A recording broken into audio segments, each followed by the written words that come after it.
복잡하고 다양한 일상을 쫓기듯 살아가는 많은 현대인.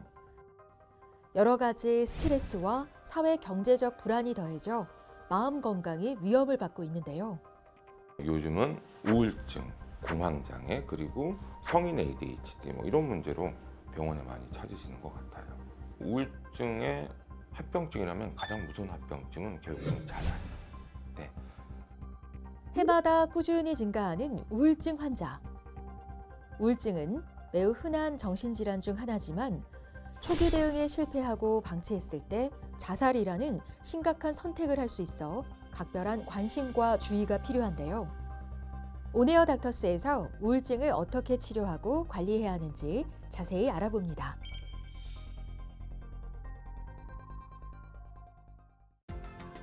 삶을 위협하는 마음의 병, 우울증의 모든 것. 정신건강의학과 전문의 정동총 원장과 함께 알아봅니다. 우울증은 일시적으로 기분이 저하되는 상태를 말하는 것이 아니라 침울한 기분이나 의욕 저하가 지속돼 일상생활에 악영향을 미치는 상태를 말하는데요. 간단하게 얘기하면 만성적인 스트레스가 결국 우울증의 가장 큰 원인이라고 얘기를 할 수 있을 거고요. 어떤 스트레스 요인이 있고 내가 거기서 벗어나려고 노력을 해도 벗어날 수가 없을 때 무력감에 빠져들고 부정적인 생각이 들고 그러면서 우울증이 점차 진행한다고 볼 수가 있겠죠. 우울증은 일상의 스트레스로 시작되는 예가 많은데요.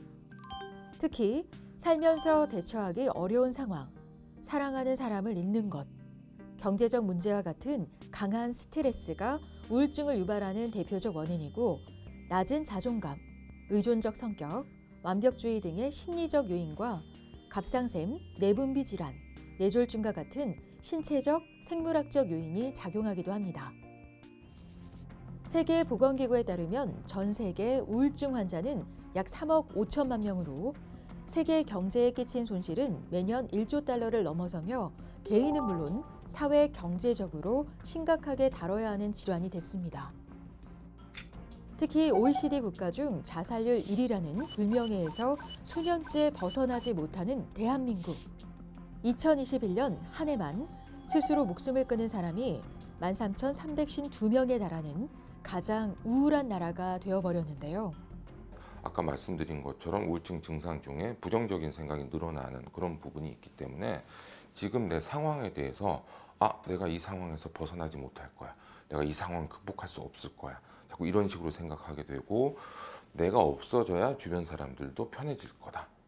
사실은 이제 자살 유가족들은 굉장히 고통스러워하는데 그런 부분은 생각 못하고 그게 합리적인 유일한 해결책이라는 생각에 한번 빠져들면 그 생각에서 벗어나기가 힘드니까요.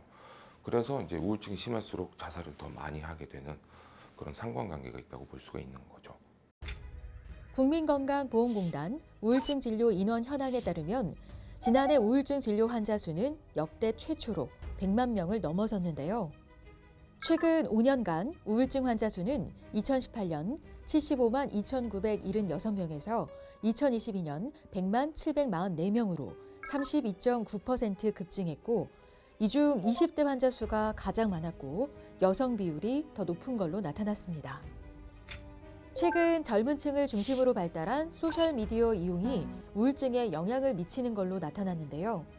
미국의 한 연구에 따르면 소셜미디어 상위 25% 이용자가 하위 25%보다 우울증 위험이 2.7배 높게 나타나며 소셜미디어 이용 시간이 길어질수록 우울증 위험도 커지는 걸로 조사됐습니다. 그런 SNS가 자꾸 좀 다른 사람들은 행복하게 사는데 나는 왜 이렇게 살까? 상대적인 박탈감도 더 많이 느끼게 만드는 것 같고요. 좋은 숙소에 가거나 좋은 식당에 갔을 때 그때 이렇게 사진 찍어서 인스타 올리면 사람들은 그것만 보니까 이 사람들은 매일이 이렇게 행복하고 즐거운데 왜 나는 이렇게 상대적인 박탈감을 더 많이 느끼고 그런 것들이 또 스트레스나 우울증 이런 걸로 연결되는 그런 경우가 많은 것 같습니다. 첫째는 우울증에 대한 인식 내지는 정신과 치료에 대한 인식이 바뀌었다. 그래서 예전에는 우울증인지 모르고 있다가 이게 우울증이구나. 또는 우울증인지 알면서도 치료를 못 받고 있다가 이제 정신과 치료 받으러 가는 게 더 편하게 느껴지니까 부담 없이 오시는 그런 경우. 그리고 객관적으로 보면은 이제 그 삶은 더 풍요로워졌는데 기준 자체가 전반적으로 올라가고, 그러니까 본인이 그 기준 맞추지 못한다고 생각하니까 이게 본인에 대해서 부정적으로 생각하고 어떤 자책도 많이 하고 무력감 이런 것도 느끼면서 우울증으로 연결되는 게 아닌가, 그렇게 생각하고 있습니다. 최근 극심한 취업난, 사회적 불안감 등으로 20대 우울증 환자가 꾸준히 늘고 있는데요. 요즘 전과 다른 우울감에 병원을 찾았다는 20대 남성. 식욕도 떨어지고 아침에 일어나도 힘이 없고 밤에 잠도 잘 안 오고 일을 할 때도 성취감도 없고 일을 할 이유도 잘 모르겠고 그렇습니다. 예전에 힘들지 않게 하던 것들이 힘들게 느껴진다. 네, 가령 출근을 하는 것 자체가 너무 힘들게 느껴지고 오늘 하루는 또 어떻게 지내나. 네, 그러면서 업무의 집중력 같은 것도 떨어지고 실수도 많아지고 뭔가 일상생활에서 내가 어려움이 커진다. 뭐 학생들의 경우에 뭐 성적이 떨어진다거나, 네, 이런 경우에 우울증을 의심해 볼 수가 있죠. 모든 일에 흥미와 즐거움이 떨어지고 매일 피곤하거나 기운이 없다. 식욕이 떨어지거나 반대로 식욕이 폭발한다. 불면증 등 수면 장애가 있다. 늘 불안하고 초조하며 행동이 느리다. 위의 증상 중 5가지 이상 증상이 2주 이상 지속된다면 전문의의 상담을 받아보는 게 좋습니다. 그 요즘 주무시는 건 어떠세요? 밤에 일찍 자려고 하긴 하는데 음. 잠이 안 와서 핸드폰 하는 거. 안아서 핸드폰을 보고 아침에 너무 일찍 일어나서 다시 잠들기 힘들다. 아침에 일어나는 게 힘들어요. 일어나는 네. 게. 우울증 진단을 위해서는 정신건강의학과 전문의의 진료가 중요한데요. 문진을 통해 환자의 상태를 꼼꼼히 확인하고 환자의 우울 정도를 객관적으로 평가합니다. 검사 시작하도록 할게요. 눈을 감고 계시는 게 좋아요. 뇌의 기능 상태와 변화를 확인할 수 있는 뇌파 검사. 두피에 전극을 부착하고 뇌의 미세한 전기 활동을 기록합니다. 뇌파 자체가 증상을 그대로 반영하는 건 아니고요. 어떤 수학적으로 뇌파를 분석해서 이제 그거를 통계적으로 처리했을 때 이런 변화가 나타날 때 임상적으로 이런 증상하고 연관성이 있구나. 그런 것들을 정리를 해서 저희가 진단에 참고를 하는 거죠.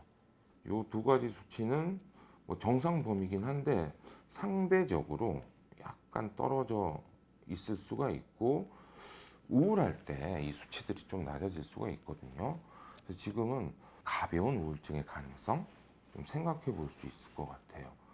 심하지 않은 우울증은 운동이라든지 취미 생활 이런 걸로 스트레스를 풀어주고 스트레스 받을 수 있는 요인을 가능한 줄여주고 이런 것만으로도 회복이 될 수가 있거든요. 그래서 이미 우울 증상 자체가 심해진 경우라면 그런 방법들이 효과도 떨어지고 그거를 시도하는 것도 힘들어요.